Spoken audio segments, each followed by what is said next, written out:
ಗುಡುಗಿದ ಮಾತು KH ಸಿರಾಜುದ್ದೀನ್ ಜುಹರಿ ಉಸ್ತಾದರು. ಅದೊಂದು ಎಚ್ಚರಿಕೆಯ ಕರಗಂಟೆಯಾಗಿತ್ತು.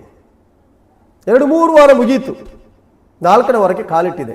ಕರ್ನಾಟಕದ ಮಣ್ಣಲ್ಲಿ ತಾಯಿ ಹೆತ್ತ ಮಕ್ಕಳು ಯಾರಾದರೂ ಇದ್ರೆ, ಉಮ್ಮ ಪೆಟ್ಟ ಮಕ್ಕಳೆಂಬ ಪದ ಉಪಯೋಗ ಮಾಡಿ, ಅದಕ್ಕೆ ಕನ್ನಡ ವಾರ್ಡ್ ಹೇಳ್ತಾ ಇದ್ದೀನಿ ನಾನು.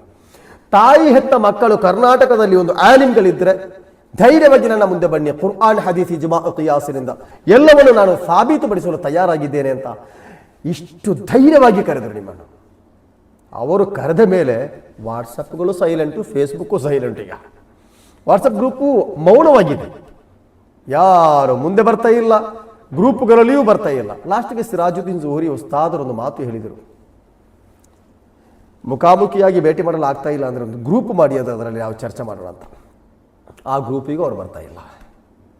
ಕರ್ನಾಟಕದಲ್ಲಿ ದೊಡ್ಡ ದೊಡ್ಡ ಉಲಮಾಗಳು ಇದ್ದಾರೆ ಸುನ್ನತ್ ಜಮಾಅತಿನಲ್ಲಿ, ನೀವು ತಿಳ್ಕೊಂಡ ಥರ ಅಲ್ಲ.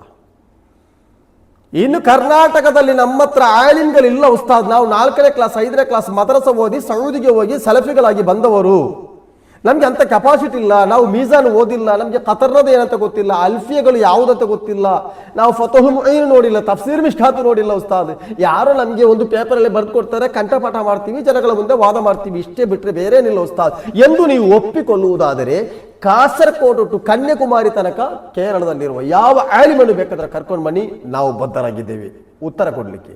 ಕುರ್ಆನ್ ಹದೀಸ್ ಇಜ್ಮಾ ಕಿಯಾಸಿನಿಂದ.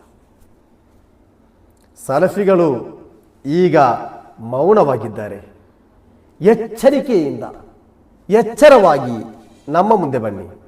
ಬೆಳ್ತಂಗಡಿ ತಾಲೂಕಿನಲ್ಲಿ ಎಲ್ಲಿಯಾದರೂ ಒಂದು ಸ್ಟೇಜ್ ಕಟ್ಟಿ ಸುನ್ನತ್ ಜಮಾಅತಿನ ಆಶಯ ಆದರ್ಶಗಳು ನಾವು ಮಾತನಾಡೋಣ ಇನ್ಶಾ ಅಲ್ಲಾಹ್. ಸುನ್ನಿಗಳಿಗೆ ವಸ್ಸಲಾಮು ಅಲೈಕುಂ ವರಹಮತುಲ್ಲಾಹಿ ತಆಲಾ ವಬರಕಾತು. ಅಸ್ಸಲಾಮು ಅಲಾ ಮನ್ ಇತ್ತಬಅಲ್ ಹುದಾ.